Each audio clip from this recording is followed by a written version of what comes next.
Hey everybody, another Dirty South Cybersecurity podcast coming to you live from Black Hat 2024 at the Mandalay Convention Center. I'm here, Tony UV, Koki here.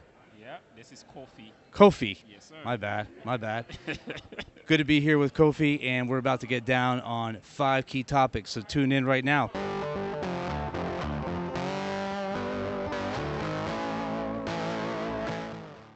All Dirty right. South Cybersecurity podcast coming to you live, Black Hat 2024, Tony UV, And Kofi. Kofi coming to you live. We just did our first one back in the ATL. Now we're here live in Las Vegas. We got 5 key topics to hit up today. Kofi today just had some an interesting day of training. We'll get to that in a second.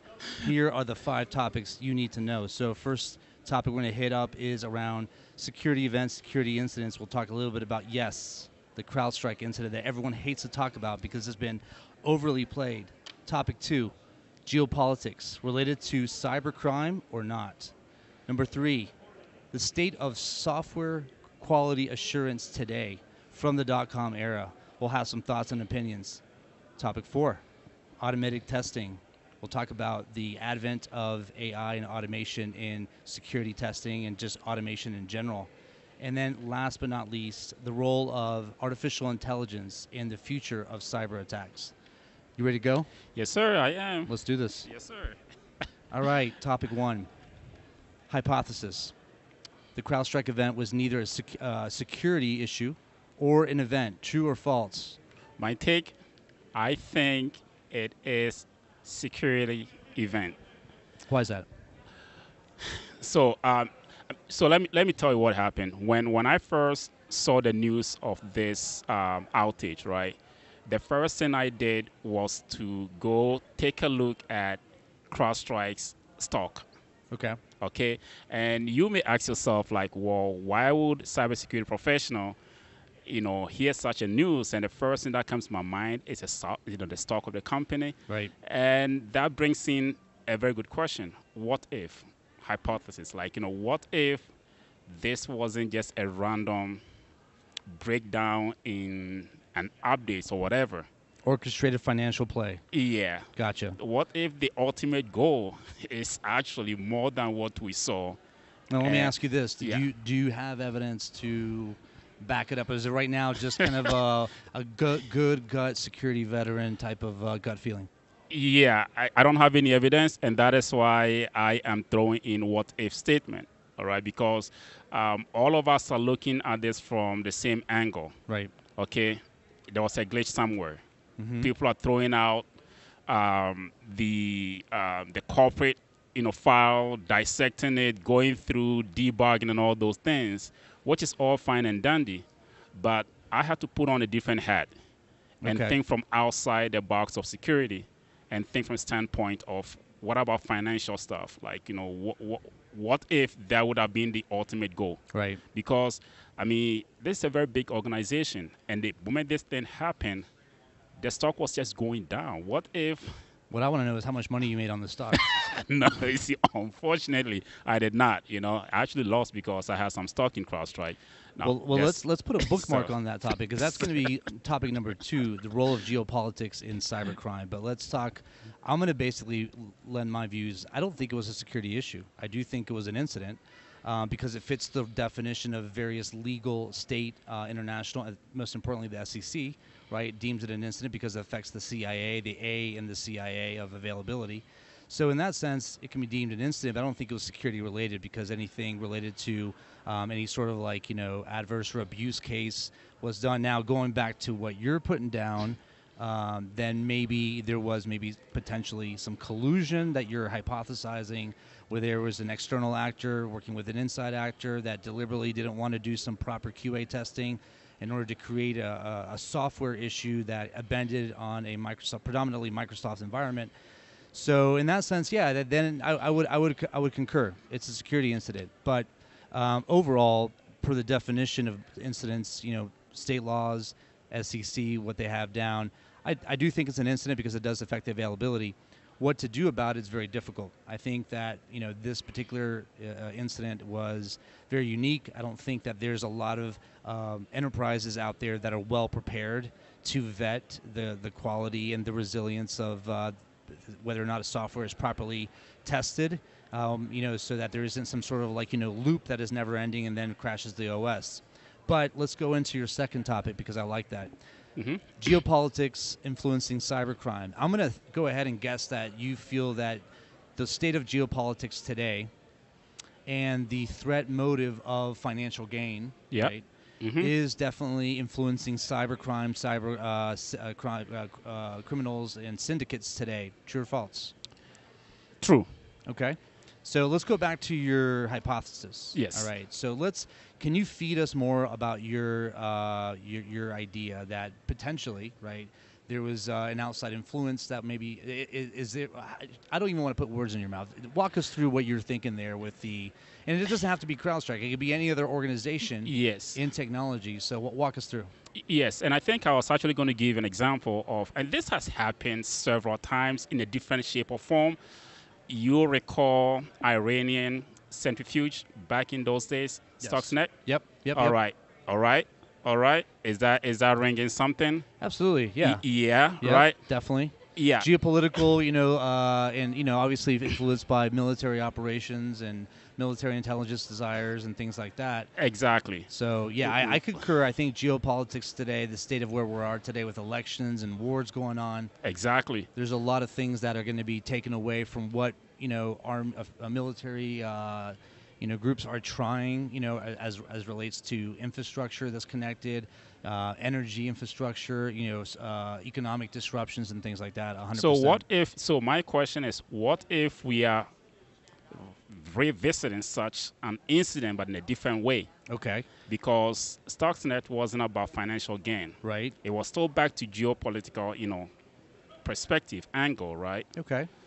But what if this is in a financial sense? Yes. And this had a huge impact on Crowdstrike. Not even just Crowdstrike.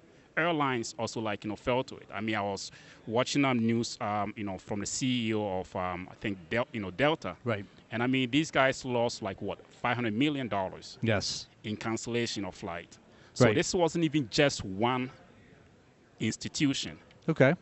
So it just went beyond just. Let's talk about threat attribution. So who do you think, talk to me more about your thoughts on who might be, nation state? Is it a syndicate? Is it, an individual working, as a kind of a lone wolf? What do you think threat attribution is for someone to be wanting to work with someone on the inside presumably taint the quality of particular software that is found pervasively across multiple different vertical markets? Yes. In order to create disruption and opportunities for, playing short-term market gains. And I may be long away from giving a right answer, but I think it would be very hard for me to attribute this to a nation state because this wasn't just one country or two. Right. This was global in nature, right? Yeah. So that brings me down to most likely a syndicate. A syndicate. Okay. And again, I'm just guessing here. Sure. We're not, because we don't have all the facts. By the way, he said that, not me. So. Hey, how to make it clear. Don't go after me. I'm just playing. Hey, man, this is Dirty South, man. Yeah, got to keep it 100. We lay it all out. So. Well, let's go to our third topic. We got 3 more topics to hit, and they're super juicy and interesting here. So, Black Hat 2024. Now, going back to the first topic where, again, it was software, at least on paper, right? It was a software quality issue, poor quality assurance. We don't really talk about a lot of things in security too much that is akin to technology, right? There's things like architecture. We don't talk a lot about when it comes to product security or software security. Quality assurance testing. I'll begin on this one, and I'll say that quality assurance, going back to the .com era, and the hypothesis is the age of .com to the age of AI, better or worse in terms of quality assurance? I'll say better. I think that there's been just a greater understanding about how to emulate functional use cases in software. There's been, a time over a decade to be able to mature how regression functional testing is working through different types of tools. Stress testing, we all know about different types of platforms, web apps, even client-server type applications that are stress tested. But so I think it's better. But I think that, clearly there was at least again on paper, the Crowdstrike thing was definitely more of a lack of quality assurance, focus, good execution, good due diligence, good validation, and so forth.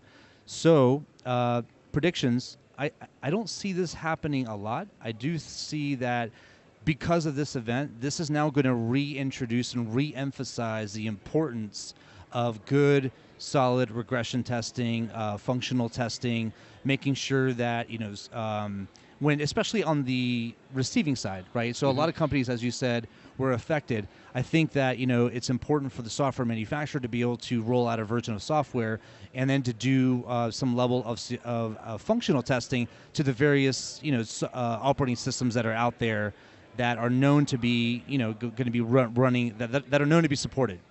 So I think, overall, QA testing is going to be better. Yeah. I think that this event was a difficult one for a lot of businesses, especially in the hospitality sector, to endure.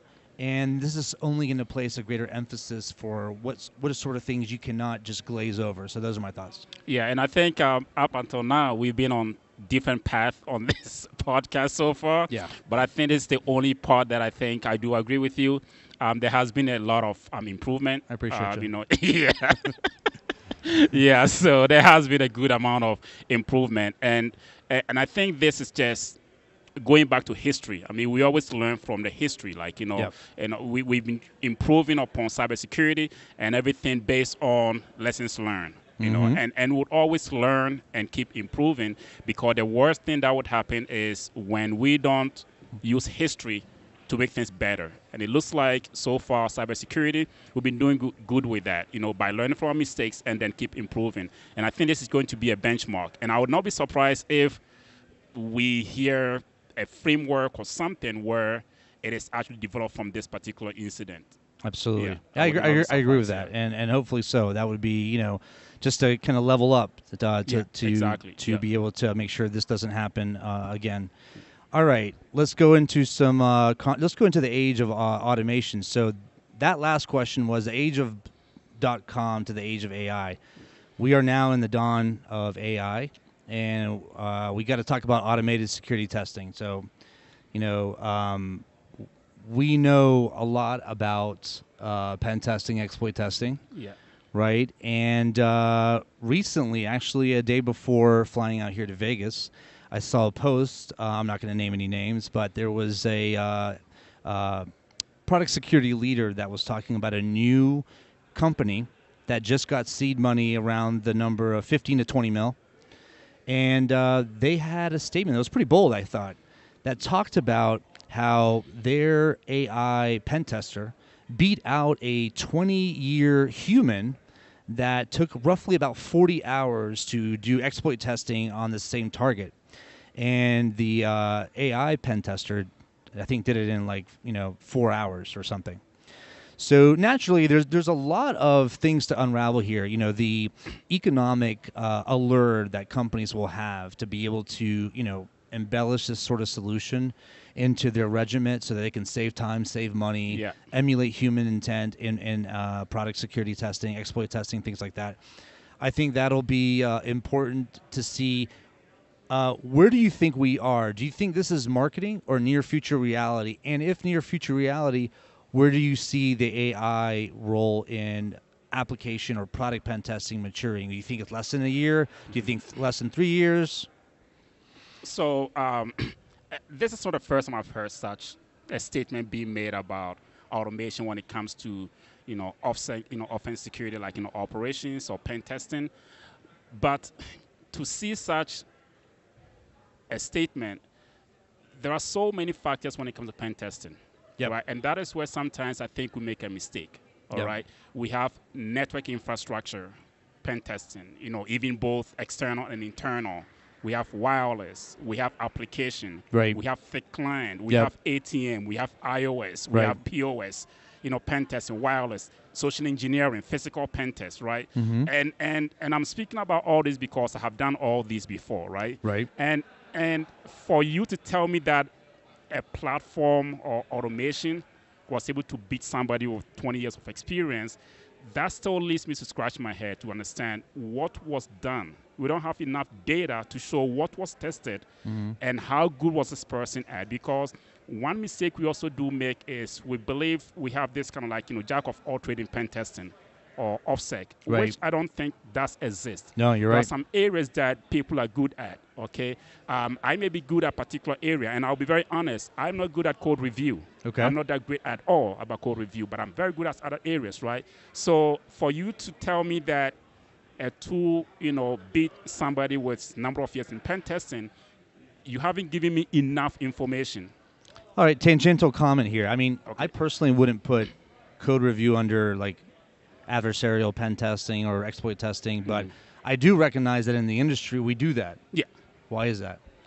Well, I mean, because you're really doing static analysis, right? You're just reading code and you're not really exploiting anything. You're identifying. Yeah. So I mean, but in any case, I just interesting how we kind of categorize things. But going back to your point, I do agree with you that there's some people I know that are great at mobile, right? They do mobile client pen testing. Yeah. They do a lot of great reversing. They basically, look at, they do some level of reverse engineering or call flow analysis, through like maybe a debugger. Yeah.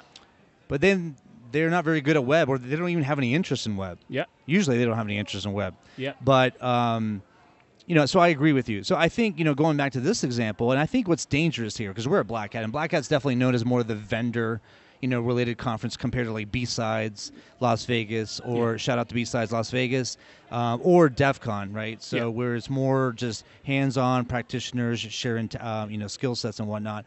I think the danger here is that they get a lot of attention. There's a lot of people walking away with inserts, and there's a lot of marketing hype. Yeah. And I think that the danger is that security programs nationwide are going to continue to believe this hype. Exactly.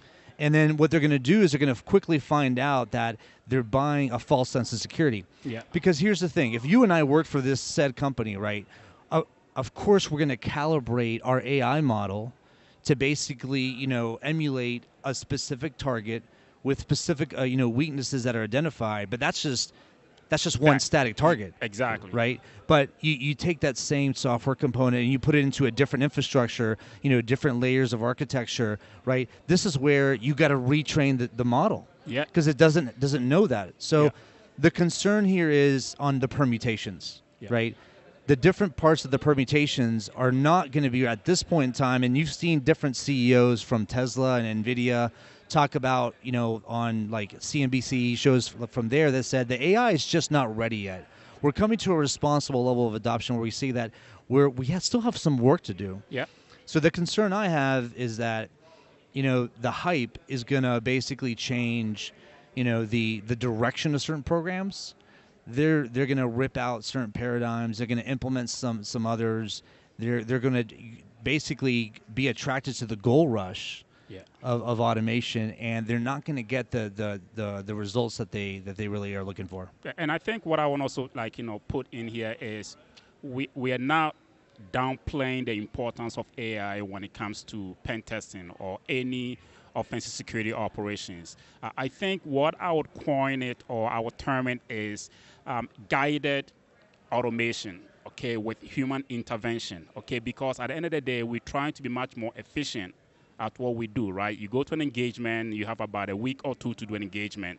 Why would I want to spend more time doing the same thing that I could have a tool, help me do? So guide it, right? But not to replace me, thinking that it would do everything that I would have done. Yeah. Okay. And talking about AI still have its own downsides. And I was telling you about it, a training that I went to, right? AI training, and there was this attack called. How'd that go?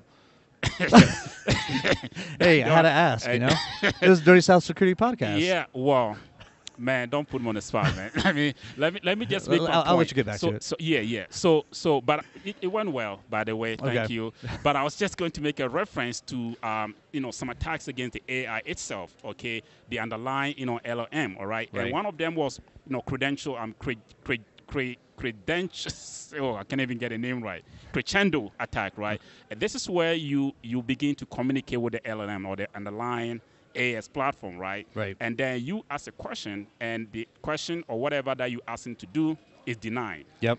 But you begin to get its weaker spot, like, soft spot of, funny enough, soft spot of the AI. Right. And then eventually, the more you talk to this AI, the more you are able to eventually convince it through social engineering to do the same thing that you previously told him to do, and he said, I wouldn't do. Social engineering the AI. Exactly, right? Yes, and so that is even just one attack. There's also what we call the injection attack, right? So the AI itself prompt has its injection. own problem. Yeah, prompt injection. Yeah. Thank you, right? So you can't just tell me that just because you run one model, as you said, it was driven towards a particular type of attack, and it won against a human being, doesn't make it 100% replacement for that particular human being, because a single tweak to that model or whatever you have may have had a different outcome from the AI. Absolutely. Yeah. So the concern, and for those that are out there that maybe haven't been to Black Hat, but you might be introduced to some of this type of marketing if you're in the space, and maybe you're a leader in the space and you're having to look at your third quarter budget, fourth quarter budget, next year's budget, whatever. As with anything, right? You take some of the advice judiciously and kind of peel the onion to really unravel and ask the right questions, because right now today there really isn't an AI model that has proven to basically be able to do all the different types of permutations for different targets in different types of environments. It's just it hasn't been demonstrated whatsoever. So I'm genuinely concerned. I see a lot of marketing hype in security, as you do too. So I think that this is just going to continue to basically steer leaders that are just still trying to get grips on cybersecurity and put them in the wrong direction. But let's end on this one, and this really is related. Yeah. So AI-based attacks. Now thinking more adversarially. So let's say you and I, we were running different syndicates. Can AI help us to be better at exploitation? Yes, no?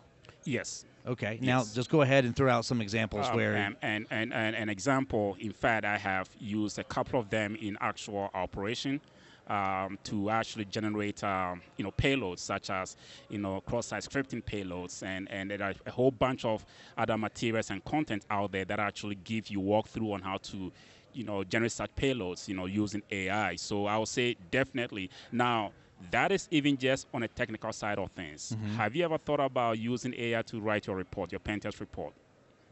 I'm sure like half or more than 85% of the industry has. Yeah, right. So, I mean, I don't know your opinion on that, but that is also on the soft side of things, how to automate and make things much more faster. Can I have That's AI? a great question. So, as a CEO of a consulting firm, so the answer is, I don't think the AI models are ready to emulate the analytics, right? Because there's a lot of horrible pen test reports that are out there because they don't add the element of context.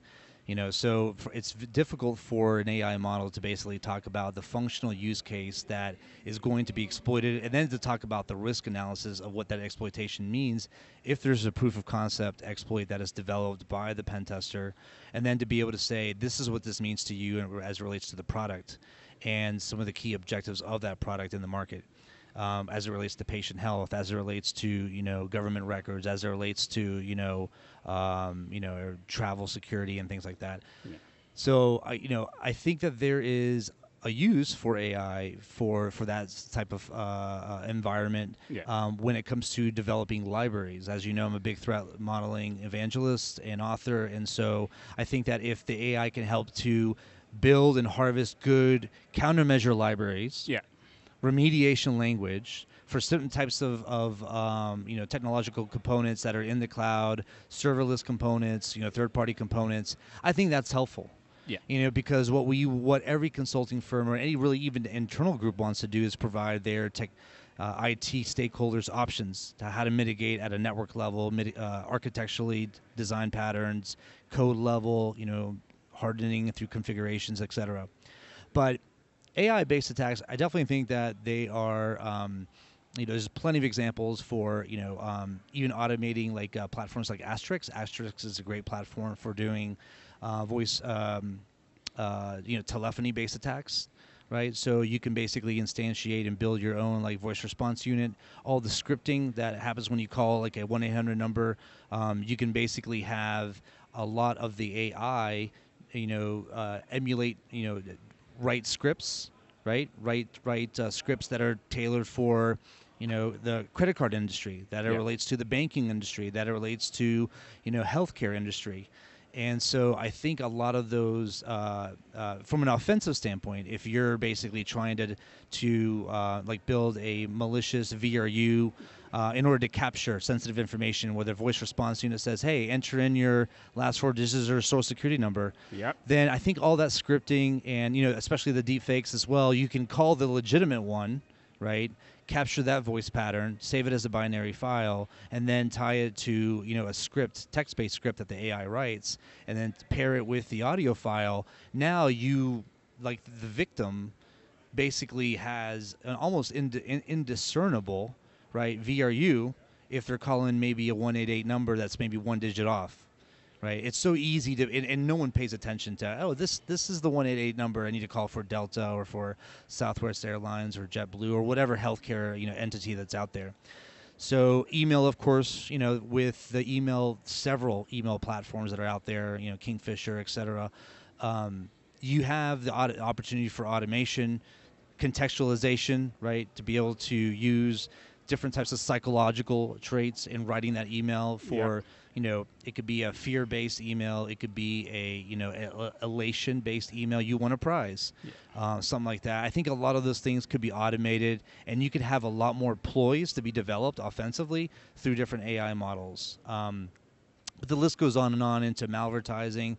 Even trying to do some level of building your own malware, building your own botnet, right? So I think there's a lot of opportunity for even like script kiddies to level up to a new rung of nefariousness. It's because they're not having to basically do all the heavy lifting. Now they have a partner in crime that's not even a human. And I think you said it all, and just to add it, some few things to it from a different angle. For some of us who do develop content for training and build infrastructure to support our training development. I have a couple of times used AI to actually help me out with some of my code, such as Terraform code or Vagrant files, and trying to deploy environment, and that has helped me fantastic. Asking AI to maybe write a little bit of my PowerShell to deploy AD environment, and of course again, this goes back to me talking about guided automation. It's not like all 100%. You don't have to just blindly take their code and then just run it, right? It still comes down to me as a human to read through it and then make some few adjustments. But at the end of the day, it still cuts down, my work of writing the whole thing from the ground up to maybe about 50%, or maybe 70%, and then I, add in the additional ones. So and even this doesn't even, not to make things sound like a bit of a movie kind of way. I think there was about news 6 months ago that a whole company got duped because somebody did a deep fake of, I think, their CEO or CFO, like a raw video. It was a deep fake.